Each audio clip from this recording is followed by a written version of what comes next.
സ്മൃതി, താൻ നിയമത്തിന് മുന്നിലും ജനങ്ങളുടെ കോടതിയിലും സത്യം ബോധിപ്പിക്കുമെന്ന് പറഞ്ഞൊരൊറ്റ മുങ്ങലായിരുന്നു രാഹുൽ. ആ മുങ്ങിയ രാഹുലിനെ ഇതുവരെയും കണ്ടെത്താൻ സാധിച്ചിട്ടില്ല. പോലീസ് വലവിരിച്ചിട്ടുണ്ട്.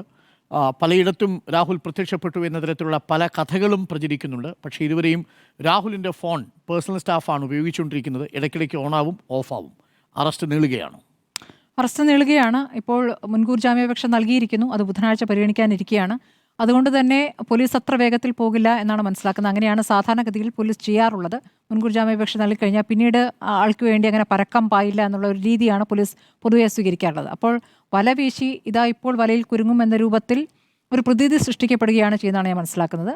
രാഹുൽ പാലക്കാടുണ്ടോ എന്ന് പരിശോധിക്കുന്നുണ്ട്. അവിടെയുള്ള പോലീസിനോട് പ്രത്യേക അന്വേഷണ സംഘം അവിടെ ഒന്ന് നോക്കൂ എന്ന് പറയുന്നുണ്ട് എന്നല്ലാതെ അങ്ങനെ ഒരു പ്രത്യേക ഒരു പിന്നാലെ പോയി കണ്ടുപിടിക്കാനുള്ളൊരു ശ്രമം ഈ ഘട്ടത്തിലില്ല എന്ന് വേണം മനസ്സിലാക്കാൻ.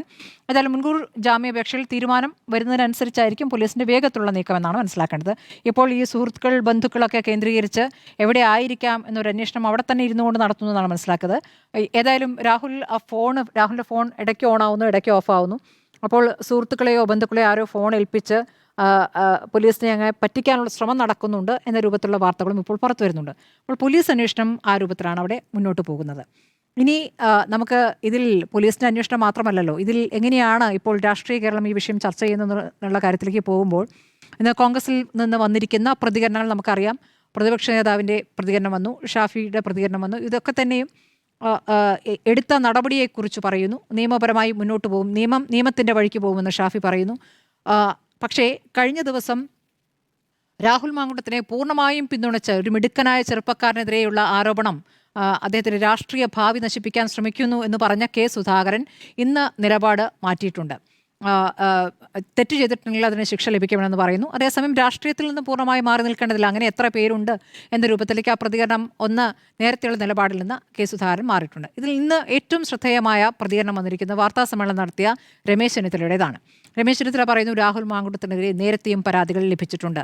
അത് പ്രതിപക്ഷ നേതാവിനും മുൻ KPCC പ്രസിഡന്റുമാണ് എന്ന് പറഞ്ഞു. അതായത് കെ സുധാകരനാണ് പരാതി കിട്ടിയിരിക്കുന്നത്.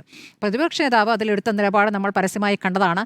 അപ്പോൾ നേരത്തെ ഈ പരാതികൾ ലഭിച്ച ശേഷമാണ് ആ മിടുക്കനായ ചെറുപ്പക്കാരനെ അത്രത്തോളം പുകഴ്ത്തിക്കൊണ്ട് കെ സുധാകരൻ വന്നത് എന്നതാണ് അത്ഭുതകരമായ കാര്യം. അപ്പോൾ രമേശ് ചെന്നിത്തല തന്നെ അത് തുറന്നു പറഞ്ഞിരിക്കുന്നു. വേറെ ആരെങ്കിലും രാഷ്ട്രീയ പ്രതികളൊന്നും പറഞ്ഞ കാര്യമല്ല. ഇനി CPM-നെ സംബന്ധിച്ച് ഇത് ഇപ്പോൾ കിട്ടിയിരിക്കുന്ന ഒരായുധം, അത് ശബരിമല സ്വർണ്ണക്കൊള്ളയുമായി ബന്ധപ്പെട്ട് ഇന്ന് പോലും വന്നിരിക്കുന്ന ഉദ്യോഗസ്ഥരുടെ മൊഴി എന്നുള്ളത് പത്മകുമാറാണ് ഇതിൽ ഗൂഢാലോചന നടത്തിയത്. പത്മകുമാർ പറഞ്ഞതനുസരിച്ച് ഞങ്ങൾ ചെയ്തു എന്നുള്ള കാര്യമാണ് പറയുന്നത്. അപ്പോൾ പത്മകുമാറിലേക്ക് തന്നെ മൊഴികൾക്ക് വരുന്ന ഒരു സമയമുണ്ട്. പക്ഷേ പത്മകുമാർ എത്രാമത്തെ വാർത്തയായിട്ടാണ് പോകുന്നത്? അപ്പോൾ അതിൽ ഒരു അജണ്ട സെറ്റ് ചെയ്യാൻ CPM-നും സാധിച്ചിരിക്കുന്നു. കാരണം പലയിടത്തും പ്രതിഷേധങ്ങൾ, DYFIയുടെ പ്രതിഷേധം, SFI ഒക്കെ ആകട്ടെ രാഹുൽ മാങ്കൂട്ടത്തിൻ്റെ പടം എടുത്തുകൊണ്ട് ആ കടലാസുകൾ കാണിച്ചിട്ടുണ്ട്, കണ്ടവരുണ്ടോ എന്ന് ചോദിച്ച് ആളുകളെ നിർത്തി അത്രയ്ക്കും ഡ്രമാറ്റിക് ആയിട്ടാണ് സമരം കൊണ്ടുപോകുന്നത്. അപ്പോൾ അത് ഒരു വശത്ത് നടക്കുന്നു. അപ്പോൾ അതിലേക്ക് പൂർണ്ണമായും ശ്രദ്ധ തിരിഞ്ഞിരിക്കുന്നു, അല്ലെങ്കിൽ ഒന്നുകിൽ മാധ്യമങ്ങളുടെ ശ്രദ്ധ തിരിഞ്ഞിരിക്കുന്നു എന്ന രൂപത്തിലേക്ക് അത് കൊണ്ടുവരാൻ കഴിഞ്ഞിട്ടുണ്ട്. മറ്റൊന്ന് സന്ദീപ് വാര്യരുടെ ഒരു പ്രതികരണമാണ്. അത് വല്ലാത്തൊരു പ്രതികരണമായിപ്പോയി. കാരണം ഈ യുവതിയുമായി ബന്ധപ്പെട്ട് അവർ വിവാഹിതയാണോ, വിവാഹമോചിതയാണോ, ഏത് മണിക്കൂറിൽ വിവാഹമോചിതയായി, എത്ര മാസങ്ങൾക്ക് ശേഷം വിവാഹമോചിതയായി എന്നതാണോ യഥാർത്ഥത്തിലെ വിഷയം? നമ്മളൊരു സദാചാര വിഷയമല്ല ഇവിടെ ചർച്ച ചെയ്യുന്നത്. ഒരു യുവതി പീഡിപ്പിക്കപ്പെട്ടു എന്ന വിഷയമാണ്. അതിൽ വിവാഹിത എന്നൊരു വിഷയം അവിടെയുണ്ട്, അത് രണ്ടു കൂട്ടരും പറയുന്നുണ്ട്. പക്ഷേ അതിലാണോ ഊന്നേണ്ടെന്നൊരു വിഷയം അവിടെ നിൽക്കുന്നു. അപ്പോൾ ആ യുവതിയുടെ മുമ്പ് വിവാഹത്തിൽ പങ്കെടുത്ത ഫോട്ടോ ഏതോ സമയത്ത് കഴിഞ്ഞ വർഷം ആ വിവാഹം നടന്ന ആ ഫോട്ടോ സന്ദീപ് വാര്യർ ഇട്ടിരുന്നു. അത് പലരും പറഞ്ഞതിൻ്റെ അടിസ്ഥാനത്തിൽ അദ്ദേഹം അത് നീക്കം ചെയ്തു. അത് കഴിഞ്ഞിട്ട് യുവതി പറഞ്ഞ 1 മാസത്തെ ഇടവേളയിൽ അവർ പിരിഞ്ഞിട്ടില്ല കേട്ടോ എന്ന് പറഞ്ഞിട്ട് ആർക്കാണ് സന്ദീപ് വാര്യർ വിശദീകരണം നൽകുന്നതെന്നുള്ളതാണ് രാഹുൽ ഈശ്വറിന് വിശദീകരണം നൽകിക്കൊണ്ട് ഇരിക്കുകയാണ്. സത്യം പറയാതിരുന്നാൽ അതൊരു വലിയ ബുദ്ധിമുട്ടാകുമെന്നുള്ളത് കൊണ്ട് ഞാനിത് ആ സത്യം പറയുന്നു എന്ന് മട്ടിൽ രാഹുൽ ഈശ്വറിനോട് പറയുന്നു എന്ന മട്ടിൽ സന്ദീപ് വാര്യർ അത് പറയുമ്പോൾ ഫലത്തിൽ അത് ആരെയാണ് സഹായിക്കുന്നത്? ഉറപ്പായിട്ടും രാഹുൽ മാങ്കൂട്ടത്തെയാണ്. അപ്പോൾ ഈ തരത്തിലുള്ള പ്രതികരണങ്ങൾ പല വശങ്ങളിലായി വരുന്നു. നമ്മൾ ഇന്നലെ മുതിർന്ന നേതാക്കളിൽ ചിലർ നടത്തിയ പ്രതികരണങ്ങളും പറഞ്ഞതാണ്. അതിലൊക്കെ ഏറ്റവും പ്രധാനപ്പെട്ട കാര്യം പാർട്ടിയുടെ മുഖപത്രത്തിലെ മുഖപ്രസംഗമാണല്ലോ.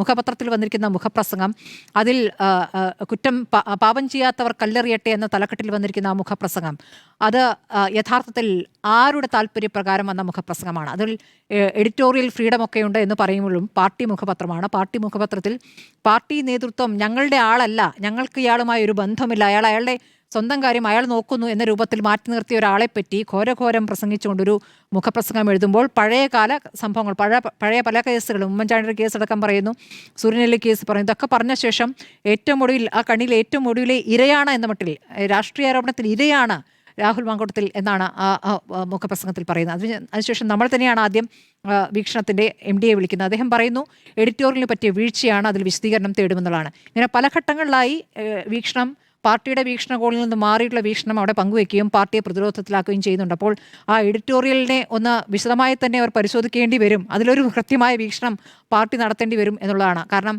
പ്രതിപക്ഷ നേതാവിന് വരെ അത് തള്ളിക്കളയേണ്ടി വന്നു. അപ്പോൾ ഈ രൂപത്തിൽ അത് മുന്നോട്ട് പോവുകയാണ്. ഇനി കേസിൻ്റെ ഭാവി അത് എത്രത്തോളം മുന്നോട്ട് പോകും, അത് യുവതിക്ക് അനുകൂലമാകുമോ എന്നുള്ളൊക്കെ സംശയമുണ്ട്. പല കാര്യങ്ങളും പുറത്തു വരുന്നു. ഇപ്പോൾ ഇന്ന് തന്നെ രാഹുൽ കൂടുതൽ എവിഡൻസ് ഒക്കെ അവിടെ കൊണ്ട് ഏൽപ്പിച്ചു എന്നുള്ളതാണ്. രാഹുൽ ഈ കേസ് വ്യത്യസ്തമാകുന്നത് രാഹുൽ ഉന്നയിക്കപ്പെട്ട പല ആരോപണങ്ങളും നിഷേധിച്ചിട്ടില്ല എന്നാണ്. എന്നാൽ നമ്മൾ ചർച്ചയിൽ പറഞ്ഞ പോലെ പല ആരോപണങ്ങളും നിഷേധിച്ചിട്ടില്ല. അത് ഞാൻ ചെയ്തിട്ടുണ്ട്, അതായത് ഒരു പുതിയ കാലത്തെ ഒരു പുതിയ സ്വാഭാവികത കൊണ്ടുവരാനുള്ള ശ്രമമാണെന്ന് ആലോചിക്കണം. അത് ഞാൻ ചെയ്തിട്ടുണ്ട്, അതിനെന്താണ് എന്ന മട്ടിൽ അത് സംഭവിച്ചിട്ടുണ്ട്. എനിക്ക് ആ സ്ത്രീയുമായിട്ട് ബന്ധമുണ്ടായിരുന്നു, അവർ വിവാഹിതയായിരുന്നു, അവർക്ക് വിവാഹത്തിൽ പ്രശ്നങ്ങളുണ്ടായിരുന്നു, ഒരു ബന്ധമുണ്ടായിരുന്നു എന്ന് പറയുന്നു. ആ ബന്ധവുമായി ബന്ധപ്പെട്ട് മുന്നോട്ട് പോകുന്നു എന്ന് പറയുന്നു. ഗർഭഛിദ്രവുമായി ബന്ധപ്പെട്ട കാര്യത്തിൽ മാത്രം അല്ലേ, അത് എൻ്റേതല്ല എന്ന രൂപത്തിൽ. പക്ഷേ നമ്മളെ ശബ്ദരേഖയിൽ വന്നത് അല്ലായിരുന്നു താനും. അപ്പോൾ ഈ രണ്ട് കാര്യങ്ങൾ അവിടെ നിൽക്കുകയാണ്. അപ്പോൾ ഇത് ഏതാണ് കോടതി തെളിവായി എടുക്കുക എന്നുള്ളതാണ് ഏറ്റവും പ്രധാനപ്പെട്ട കാര്യം. അതിൽ എനിക്ക് യഥാർത്ഥത്തിൽ ഈ പരാതിയുടെ കാര്യത്തിൽ ഒരു ആശങ്കയുണ്ട്.